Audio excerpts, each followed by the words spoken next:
In the weeks after Pintu's murder, the Jedi Council initiated an extensive investigation into the intricate web of the Shadow Collective and the activities of Darth Maul.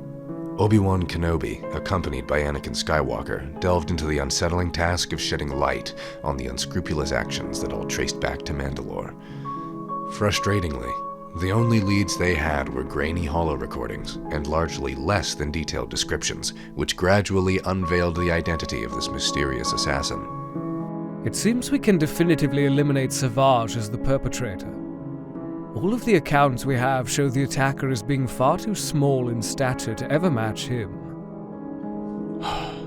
There's less to go on than I'd like. What's your take on this, Master? Certainly someone with Force sensitivity, perhaps connected to the dark side. And Savage? What happened to him? His striking lack of activity is uncharacteristic. Even if Maul tempered his apparent impulsivity, he's missing at least, even deceased.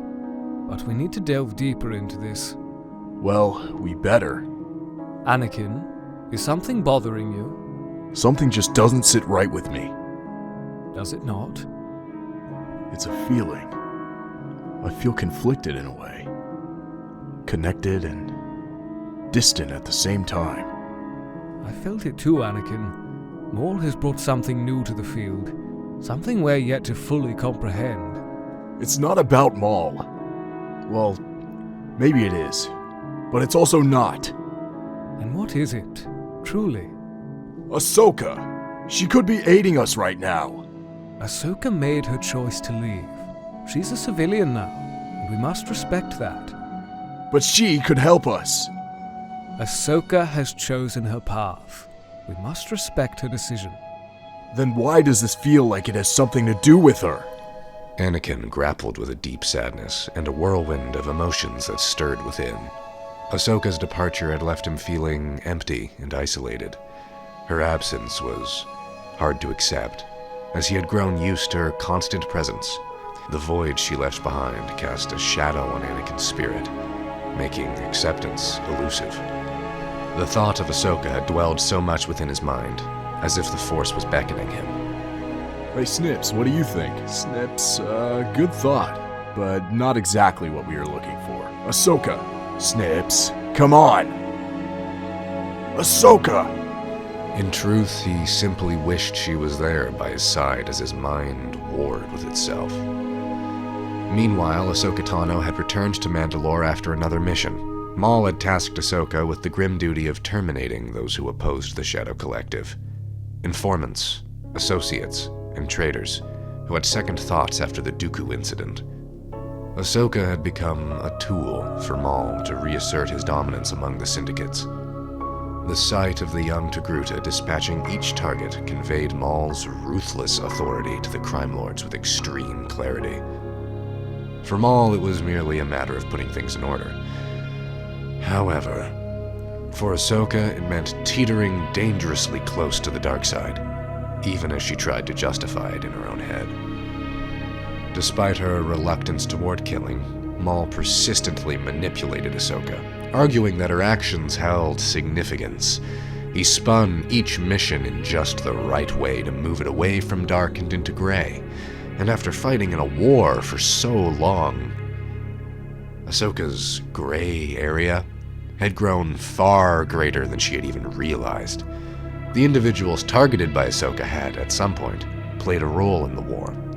Suppliers of drug caches, weaponmongers dealing in inhumane purchases, providers of manipulated intel that led to crossfires, and more.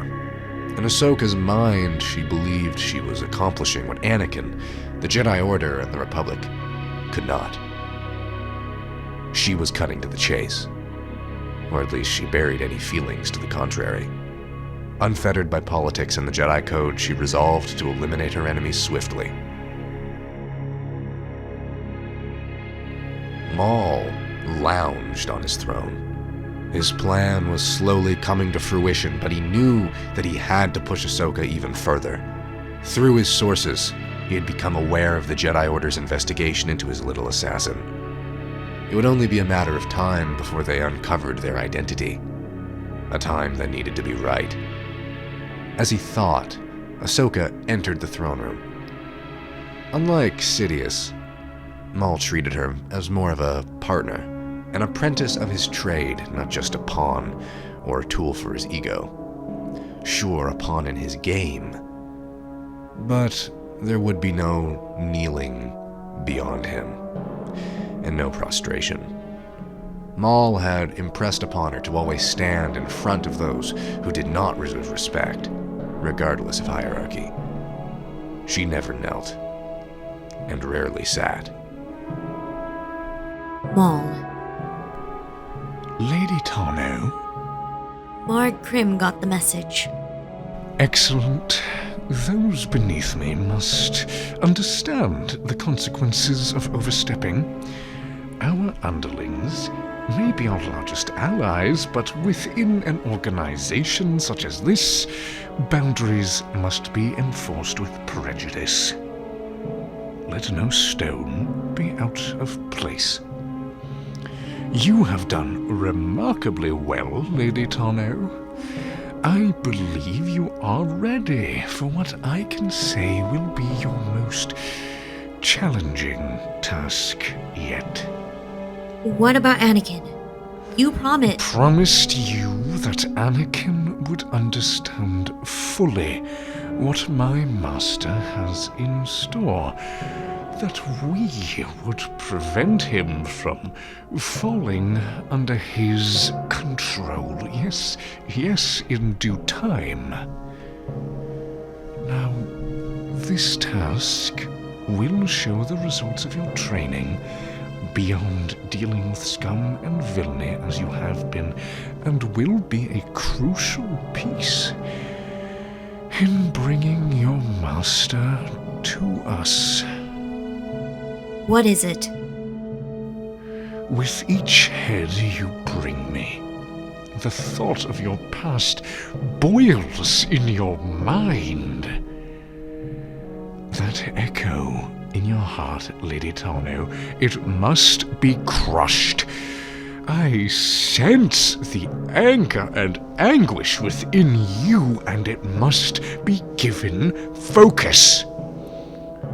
I understand your mind, and now is the time to rectify those grievances, so to speak.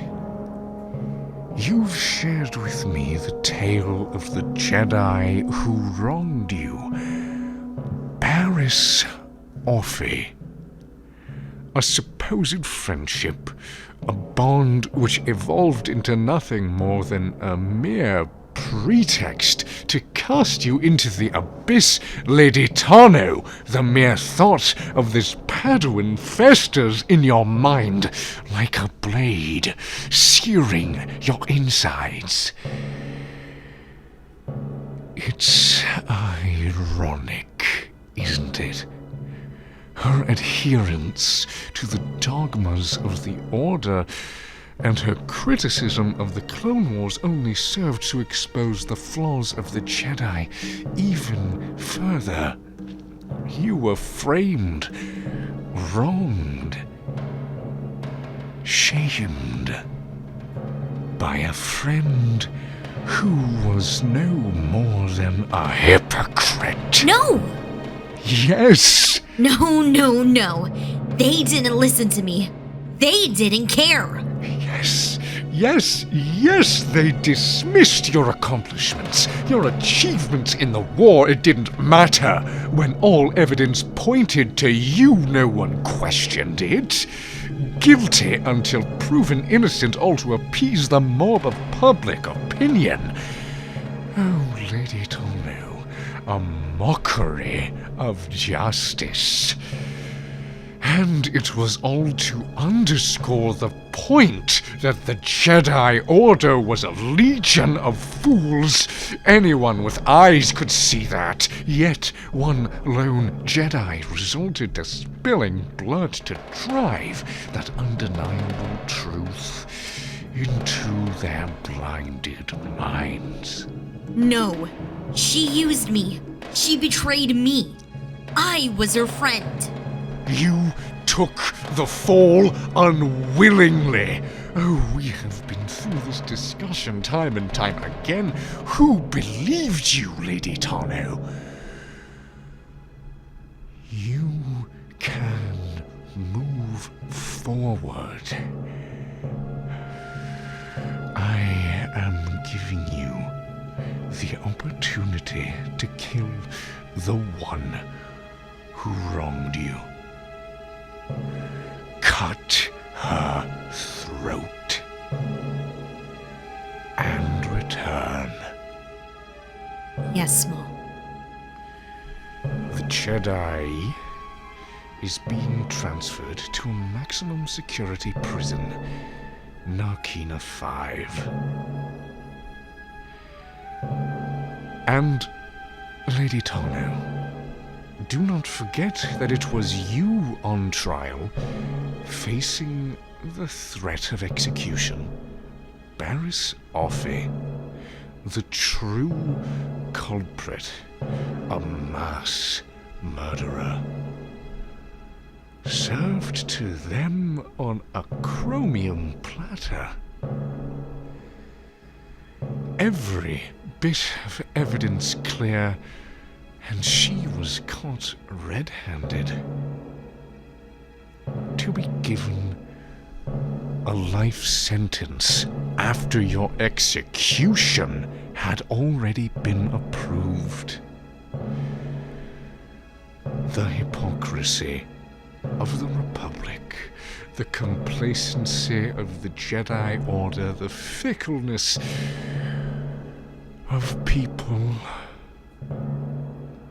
all laid bare for everyone to witness with thunderous applause.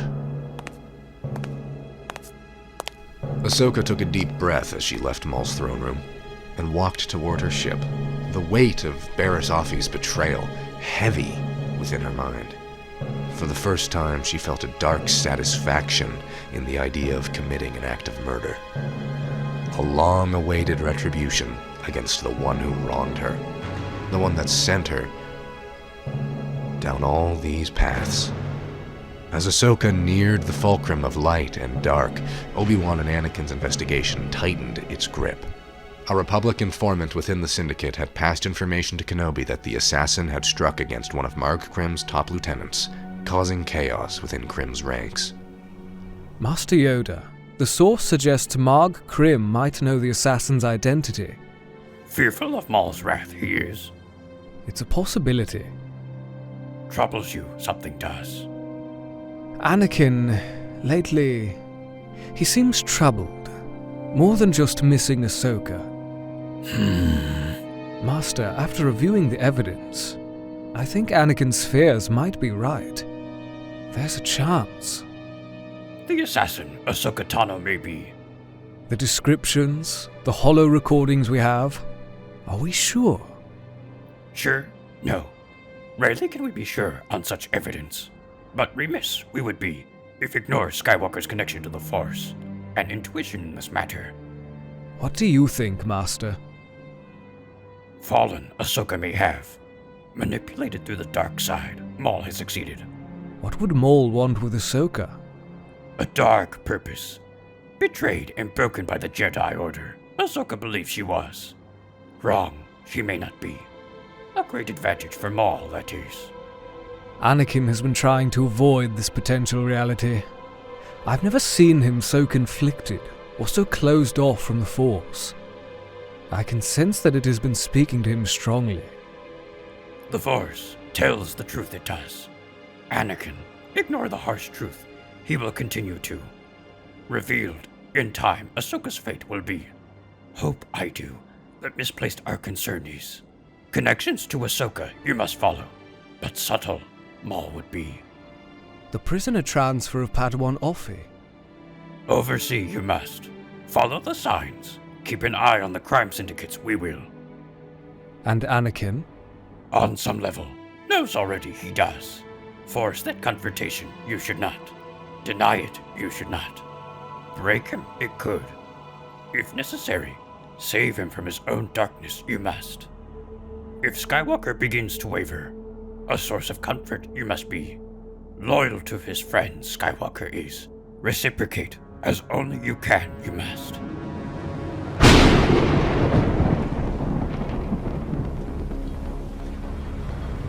The stormy night on Narkina 5 provided an ominous backdrop as Ahsoka maneuvered toward the hexagonal prison.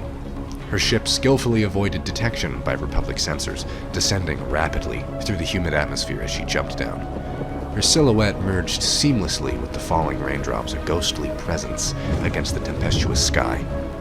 Above, clone troopers patrolled the upper pylon, unaware of her discreet approach. Her cloak billowed against the gusty wind.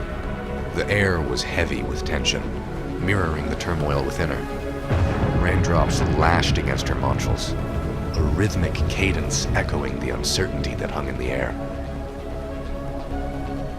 Ahsoka waited patiently near the landing zone, her eyes fixed on the distant horizon, searching for the telltale lights of the incoming ship, a gray consular-class transport. The glow of the landing lights cut through the darkness as the transport descended through the stormy clouds. The hum of the engines mingled with the howling wind, creating a symphony of disquiet. As the ship touched down, Ahsoka's senses heightened. She stood in the shadows, a silent observer of the unfolding events. The air crackled with the energy of the storm, and the occasional flash of lightning illuminated her focused expression. Hooded and cloaked clone troopers emerged from the ship, their armor and raincoats glistening in the rain. Between them walked a restrained figure, the prisoner, Barriss Offee. Ahsoka's eyes locked onto Barris, a surge of conflicting emotions washing over her. The memories of their shared past, the betrayal, and the subsequent trial flooded her thoughts. Barriss Offee remained silent, her head held high as she trailed behind the clone troopers. The familiar Jedi attire she once wore had been replaced by a plain white and orange jumpsuit. She appeared indifferent to her surroundings, seemingly content with the consequences of her actions. Ahsoka, observing from the shadows, couldn't shake the feeling of Barris' sentence. The notion that she would endure a lifetime of confinement felt like a falsehood, especially considering the Republic's initial intent to execute Ahsoka on the spot. To Ahsoka, Barriss Offee deserved the same fate as her victims, and she would be the one brave enough to make it a reality. She would be the harbinger of that justice. Ahsoka moved in with a fluid grace, blending seamlessly into the shadows. Stealth was her ally, and she observed from the sidelines as the clone troopers escorted Barris toward the prison entrance. The bright white lights of the hallway cast an eerie glow on the scene as the party approached. Suddenly, like a shadow emerging from the depths of the storm, Ahsoka ignited her lightsabers and lunged forward, her blades dancing through the air, aimed to strike Barris. Trails of azure light cut through the rain-soaked darkness. In that pivotal moment, the seemingly inconspicuous clone troopers, shrouded in raincoats, unveiled their true identities. Anakin and Obi-Wan, orchestrating a meticulously laid trap. Ahsoka was caught off guard as Anakin blocked her strike. Anakin engaged the assassin as the rooftop transformed into a battleground, the clash of lightsabers echoing, the rhythmic hums resonating against the lightning strikes, creating an intense cacophony. Ahsoka's identity remained an enigma beneath her cloaked hood, a mysterious figure dancing through the torrents with unparalleled ease. Seizing a fleeting chance, Barris used the distraction to her advantage. With a forceful shove, she pushed a clone trooper off the catwalk, carving a swift path for her escape. Several troopers fired at Ahsoka while she blocked their shots. Hold your fire! The distraction gave Ahsoka the opportunity to force push Anakin into Obi-Wan and back several feet, sending them sprawling. She looked toward Barris before she began to run in her direction. She charged Barris with agile strides, her silhouette flickering in and out of the dimly lit surroundings. Anakin and Obi-Wan got up quickly as Ahsoka cut through several clone troopers who attempted to stop her. As they tried to keep pace, the relentless rain and treacherous pathways of the prison rooftop made it difficult for Anakin and Obi-Wan. The rain, now a torrential downpour, was becoming more of a battle in itself. Obi-Wan stopped. I'm going to head around and block their path. Keep on them, Anakin. First Camino, now this. As Anakin closed in, Obi-Wan veered around another pathway. Ahsoka, swiftly closing the distance, leapt onto Barris. The two tumbled off the slippery catwalk, landing on a flat surface below. Barris quickly pulled herself back up, locking eyes with Ahsoka, whose hood had fallen down. Ahsoka came face to face with Barris, standing in the rain-soaked atmosphere, lightsabers humming in anticipation. The air crackled with tension as the two former allies locked eyes.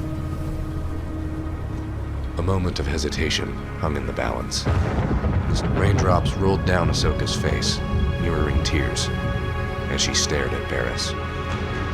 Barris, seemingly indifferent, stared back with a stoic resolve. Her mouth began to quiver, into a smile, as she began to laugh. You won't do it, Ahsoka. The Jedi won't let you. This isn't the Jedi way. That is what you wanted, right? To be the symbol of the Order. Ahsoka tilted her head, her expression apparent, before she looked at her stoically. No. You are wrong, Barris. I am no Jedi. Barris's laughter, once mocking, now faltered into an uneasy silence. The realization dawned on her, fear flickering in her eyes as she beheld what Ahsoka had become, what she had created. Barris realized her hypocrisy as the shadow of war fell over Ahsoka's face, her new identity cementing itself. She was no longer blinded by the veil of the Jedi. In an instant, Ahsoka's lightsaber ignited with a vivid red glow, cutting through the tension and the rain. With a swift and deliberate motion, Ahsoka brought the blade down, severing the connection between them. Barris crumpled to the rain-soaked surface below, lifeless. Ahsoka! Ahsoka turned, revealing her face to Anakin. Anakin froze, his eyes widening, as the two former allies locked eyes. Anakin, his expression torn between disbelief and pain, tried to process the reality before him. Ahsoka. Unexpectedly, a presence emerged behind her. Obi-Wan, drenched from the rain, approached with measured steps. Ahsoka, we can find another way. This violence need not continue. Ahsoka, her gaze fixed on the horizon, hesitated. Obi-Wan's words echoed in the rain-soaked silence. The mentor who had guided her through countless trials. She felt Anakin's presence, her master, her teacher, her friend. For a moment, the storm seemed to subside. Stop this! Don't go any further! I can't go back, Obi-Wan. Ahsoka, without a word, leapt off the rooftop into the sea of Narkina 5. Anakin and Obi-Wan watched as the water swallowed her form, her shuttle automatically flying to retrieve her. The Jedi watched as the darkened silhouette of their old friend emerged from the sea and the ship disappeared into the darkness of Narkina 5. Obi-Wan, his expression a mix of concern and understanding, sighed. The storm began to disappear as dawn approached. Anakin looked at the coming sun, his heart weighed down by Ahsoka's betrayal.